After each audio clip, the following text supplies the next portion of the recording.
Welcome to Truth and Company Boxing Podcast, to another segment of 20 Random Questions. I'm your host, John the Truth Dioria, and tonight our guest is former professional boxing champion and gym owner and trainer now, Jason Papillion. How you doing, Jason? How's it going, man? How y'all doing out there? I appreciate you taking time to come on. I know you're a busy guy. Now, I just brought up that you're a gym owner and a trainer now. So tell me about where your gym's at, what it's called, and then how many professional boxers are you training right now? Is it just your son, Keon? Yes, sir. I have Papillion's Boxing Club Gym. We're located in Lafayette, Louisiana. I have anywhere from 12 to 15 amateur boxers that are training and competing. And I'm currently training my son, who is a professional, Keon Papillion. He's 6-0, 4 KOs and 1 draw. Okay. Well, that keeps you busy. It does. It does. And I work a full-time job. I saw that on Facebook, man. You get pretty dirty. Yes. Yes, I do. Yeah. All right. Well, listen, are you ready for these random 20 questions? I'm ready. Let's roll with it. All right. Question 1. How did you get involved in the sport of boxing? You're not going to believe this, but I was a kid growing up, getting in a lot of trouble, a lot of fights. And my mom, God rest her soul, she passed away. Rest in peace, Mom. She suggested I find a local gym and go do something with all this fighting that you're doing. I got up one day. A friend of mine's, Quentin Guidry, brought me to Kenny Vice's boxing gym in Youngsville, Louisiana, 1998. Never turned back. Nice. Never turned back. And you became pretty successful. Yes, sir. I had a decent amateur background. I had a few Golden Gloves. Never won a national tournament. I didn't attend the nationals. I was an Olympic bronze medalist in the Eastern Trials, and I had a decent amateur record. And I turned pro in 89, 90, and from there we skyed the limit, man. Yeah. Sky's the limit. And you won a couple smaller belts too, though, as a pro, right? Yes, sir. I won the USBF junior middleweight champion. I won the WBU international junior middleweight champion, and I was a NEBF super welterweight champion. Okay. All right. I was ranked number 3 in the world. Fought Winky Wright for the IBF world title. Lost, but I accomplished my goal. I was in there with Winky Wright for the IBF world title. Nice. All right. Question 2. What boxers inspired you in your career? In my career, it was Roy Jones Jr. Because, that's who I started with. I was brought in one day to be a sparring partner. I think he was getting ready for his second pro fight. And they brought me in as a sparring partner. And him and we just became big brothers ever since. And he really looked out. He looked out for me. And that was who I looked up to, because I was always around him.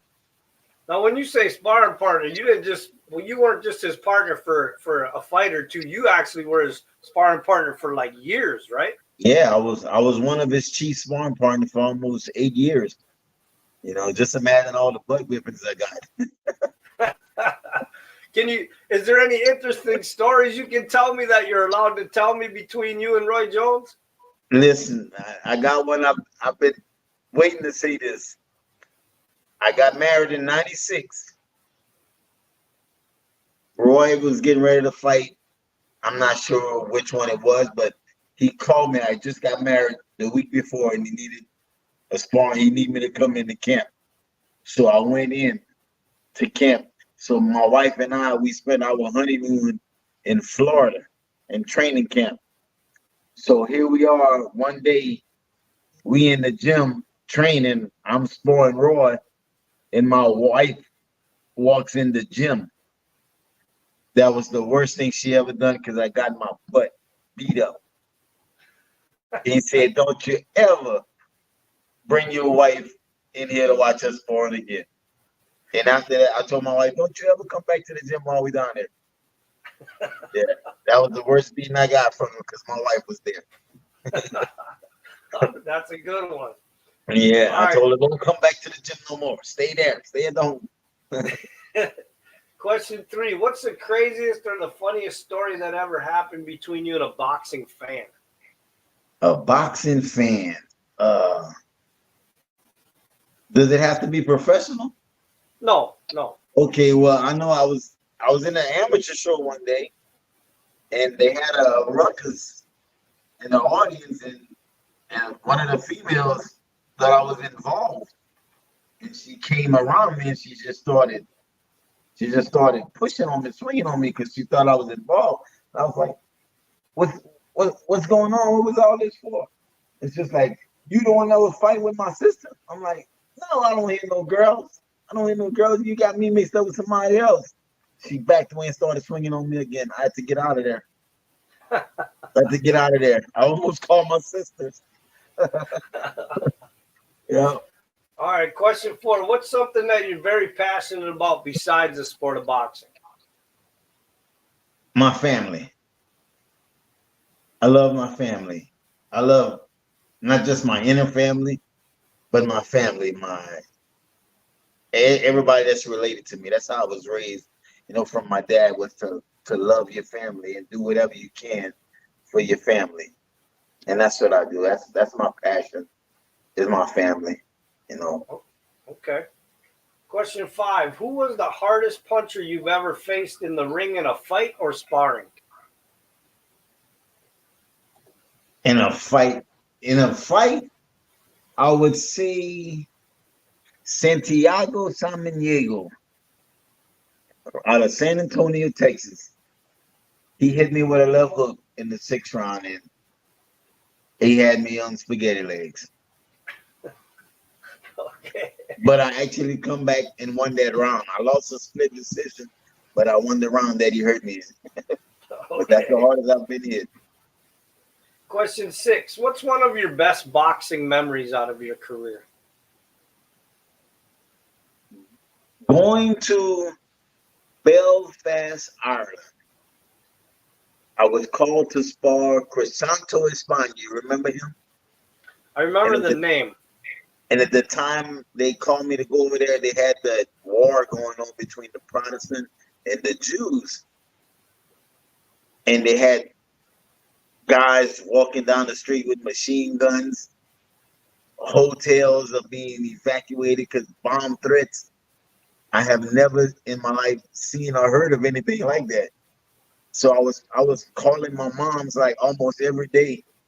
And by the time I got back home, her phone bill was like humongous. And the money that I made from the training camp for sparring, I had to give it to her to pay her phone bill. Yeah. Yeah. All right, question 7. Who was your favorite opponent to fight? My favorite opponent. I would say David Taylor. Because it was a rematch. The first fight was a draw, which I thought I won. Then we had the second fight was a rematch, and I came out on this song that from James Brown, Payback.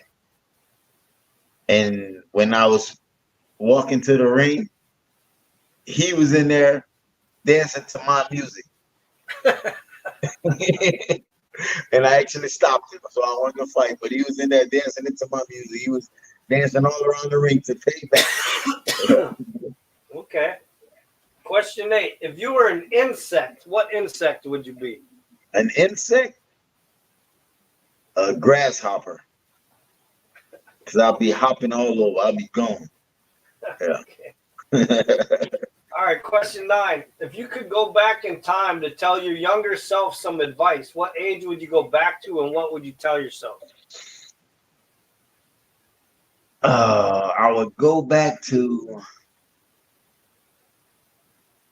7, 8 years old, and I would have said, you should have picked up boxing at that age. That's what I would have said. Okay. Question 10. If you died and were reincarnated as an animal, what animal would you want to come back as?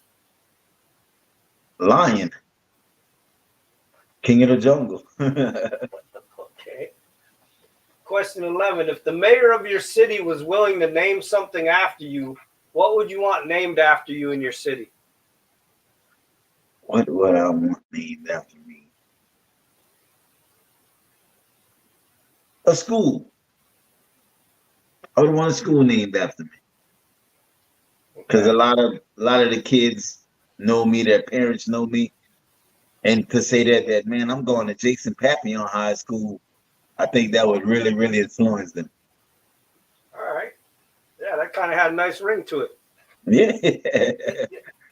Question 12. If you had the ability to cure one disease, what disease would you choose to cure? Cancer. Because I lost my mom to cancer.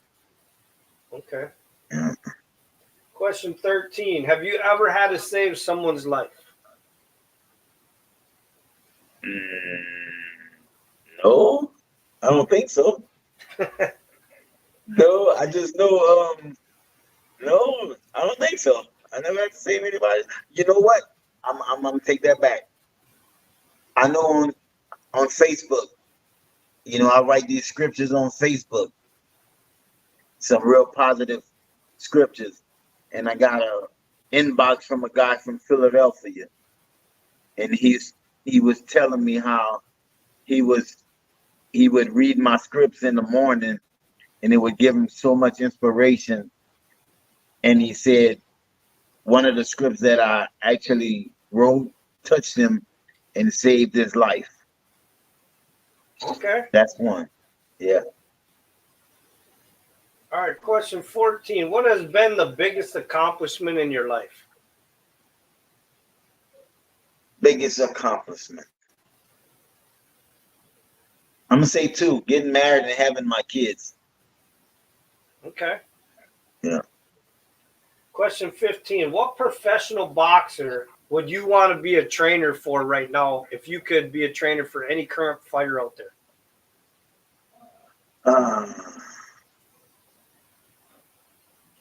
Who would that be?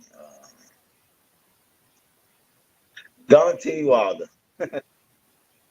I would want to be Wilder's trainer. Okay. And also my son. Not taking nothing from my son. I'm already his though. Yeah. Yeah. Okay. Question 16. What is something that your boxing fans don't know about you? That I don't eat greens. I don't eat onions and bell peppers and all of that. I'm always picking it out when my wife cooks. All right. Question 17. Do you have any boxing superstitions when you fought? Superstition.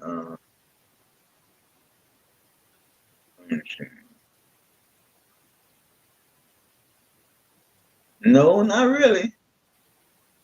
I don't have any. I know it was one once. It's not mine, but I know it was heard that when you're in a boxing match and you have a draw, and whoever name that they called first actually lose the fight when it's a close fight.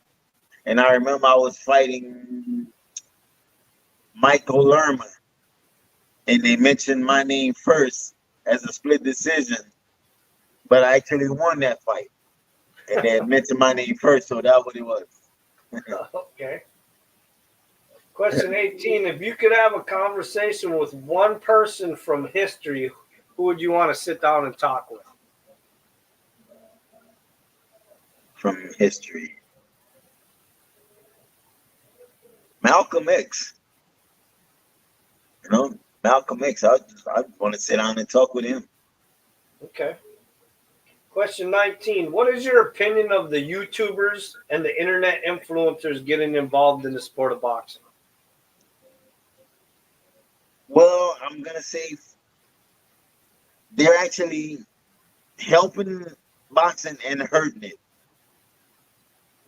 The the helping parts come from all their followers will follow them to boxing, and it makes a bigger audience for the boxing. Hurting them, hurting boxing, is that they're coming in before all these guys that trained their butt off for years, and they coming in making that amount of money and getting these fights on TV before any of these guys. That's the hurtful part. Okay. All right, question 20. If you could box in a celebrity boxing match and your opponent could be any actor or athlete, who would you want your opponent to be? Uh,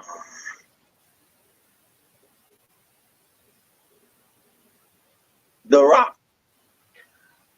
I want The Rock as my partner. The Rock's a little bit bigger than you. Yeah. But you saying as my partner? No, as an opponent in a celebrity boxing match. Oh, as an opponent. Okay, as an opponent. As an opponent. Yeah, I don't want to beat up Martin Lawrence. Who? Martin Lawrence. Okay. Yeah, I don't want to reenact that Tommy Hearns and Martin Lawrence scene from Martin Lawrence. Okay. All right, well, listen, Jason, I appreciate you taking time to come on and do the 20 random questions. I hope you had fun with them. And if you got anything to say to your fans or sponsors or anything, go ahead. Thank you for having me, first off. It was a pleasure, man. I was shocked because I've been retired almost 13 years, and to have someone call me to do an interview, that's big. That's big. And to all my fans, I just need y'all to look out for my son, Keon Papillion, the chosen one.